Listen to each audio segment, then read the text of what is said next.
ഇസ്രായേലിനെ പിടിച്ചുകുലുക്കിയ മിന്നലാക്രമണത്തിന് ശേഷം ഒരിക്കൽ കൂടി നെതന്യാഹുവിന് ശക്തമായ താക്കീത് നൽകിയിരിക്കുകയാണ് ഇറാൻ.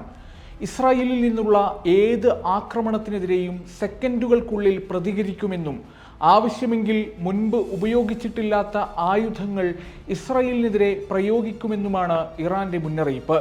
ഇസ്രായേൽ ഇനിയെങ്കിലും വിവേകപൂർവ്വം പ്രവർത്തിക്കണമെന്നും ഇറാൻ അഭ്യർത്ഥിച്ചു. ഇറാൻ പാർലമെന്റിന്റെ ദേശീയ സുരക്ഷാ സമിതിയുടെ വക്താവ് അബുൽ ഫസൽ അമോയിയാണ് ഈ സന്ദേശം കൈമാറിയത്. പ്രതിലോമകരമായ സാഹചര്യങ്ങളെ നേരിടുന്നതിന് വേണ്ട തന്ത്രപരമായ പദ്ധതികൾ ആസൂത്രണം ചെയ്തു വരികയാണ് ഇറാൻ ഭരണകൂടം. ഇസ്രായേലിന്റെ ഏത് ആക്രമണത്തെയും നേരിടാൻ ടെഹ്റാൻ സുസജ്ജമാണെന്ന് വ്യക്തമാക്കുന്നതാണ് അബുൽ ഫസൽ അമോയിയുടെ പരാമർശം. ഇസ്രായേലിന്റെ ഏത് ആക്രമണത്തെയും ഞങ്ങൾ നേരിടുകയും അതിനോട് പ്രതികരിക്കുകയും ചെയ്യും. ഇതുവരെ ഉപയോഗിക്കാത്ത ആയുധങ്ങൾ ഉപയോഗിക്കാൻ ഞങ്ങൾ തയ്യാറാണ്. എല്ലാ സാഹചര്യങ്ങളെ അഭിമുഖീകരിക്കുന്നതിലും ഞങ്ങൾക്ക് കൃത്യമായ പദ്ധതികളുണ്ട്.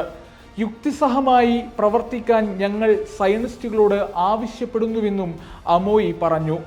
മിഡിൽ ഈസ്റ്റിൽ വർദ്ധിച്ചുവരുന്ന പിരിമുറുക്കങ്ങൾക്കിടയിൽ ഇറാനിയൻ പ്രസിഡന്റ് ഇബ്രാഹിം റൈസിയും വിദേശകാര്യമന്ത്രി അമീർ അബ്ദുല്ലാഹിയനും സമാനമായ അഭിപ്രായങ്ങളാണ് പങ്കുവയ്ക്കുന്നത്. സ്വയം പ്രതിരോധിക്കാനുള്ള ഇറാന്റെ അവകാശം ഉയർത്തിക്കാട്ടിയാണ് ഇസ്രായേലിനുള്ള ഇറാന്റെ മുന്നറിയിപ്പ്. ഇസ്രായേലിനെതിരെ കടുത്ത സൈനിക നടപടികൾക്കുള്ള സാധ്യതയെക്കുറിച്ചും ഇബ്രാഹിം റൈസി സൂചന നൽകുന്നുണ്ട്. ഇസ്രായേലിലെ ഇറാൻ ആക്രമണം നിയമാനുസൃതമായ സ്വയം പ്രതിരോധ നടപടിയായി വിലയിരുത്തുകയാണ് വിദേശകാര്യമന്ത്രി അമീർ അബ്ദുല്ലാഹിയൻ. വർദ്ധിച്ചുവരുന്ന ആശങ്കകൾക്കിടയിൽ അതീവ ജാഗ്രത പുലർത്തുകയാണ് ഇസ്രായേൽ നേതൃത്വം.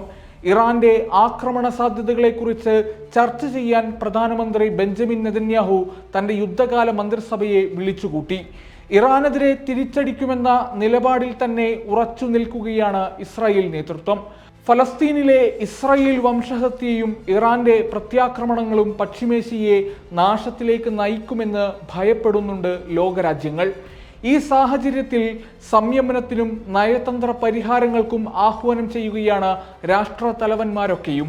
മേഖലയിൽ സമാധാനം ഉറപ്പുവരുത്താനും പോർവിളി അവസാനിപ്പിക്കാനും അമേരിക്ക, ചൈന, റഷ്യ, UK തുടങ്ങിയ രാജ്യങ്ങൾ നിർദ്ദേശം നൽകിയിട്ടുണ്ട്. മിഡിൽ ഈസ്റ്റിലെ പ്രതിസന്ധികൾ സമാധാനപരമായി പരിഹരിക്കപ്പെടുമെന്ന ശുഭാപ്തി വിശ്വാസത്തിൽ തന്നെയാണ് പശ്ചിമേഷ്യൻ രാജ്യങ്ങൾ. അതേസമയം ഇറാനെതിരായ നയതന്ത്ര ആക്രമണത്തിന് നേതൃത്വം നൽകുന്നതായി ഇസ്രായേൽ വിദേശകാര്യമന്ത്രി പറഞ്ഞു. സൈനിക നടപടികൾക്കൊപ്പം നയതന്ത്ര ആക്രമണവും കടുപ്പിക്കുമെന്നാണ് ഇസ്രായേലിന്റെ ഭീഷണി.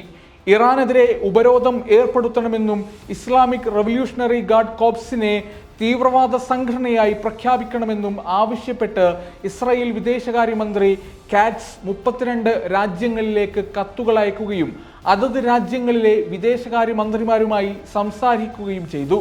ഇറാനിനെ നിയന്ത്രിക്കുകയും ദുർബലപ്പെടുത്തുകയും ചെയ്യുകയെന്നതാണ് തന്റെ ലക്ഷ്യമെന്ന് ഇസ്രായേൽ കാറ്റ്സ് അഭിപ്രായപ്പെട്ടു. വൈകിക്കഴിഞ്ഞാൽ അതിന് സാധിച്ചെന്നു വരില്ല. ഇറാനെ ഇപ്പോൾ നിലയ്ക്കു നിർത്തണമെന്നും കാറ്റ്സ് വ്യക്തമാക്കി. തങ്ങളുടെ താൽപ്പര്യങ്ങൾക്ക് വിരുദ്ധമായ ഏത് നടപടിക്കും ഇറാൻ മറുപടി നൽകുമെന്ന് പ്രസിഡന്റ് ഇബ്രാഹിം റൈസി ഖത്തർ അമീർ ഷെയ്ഖ് തമീം ബിൻ ഹമദ് അൽത്താനിയോട് തറപ്പിച്ചു പറഞ്ഞതായി Iran students news agency report ചെയ്തു.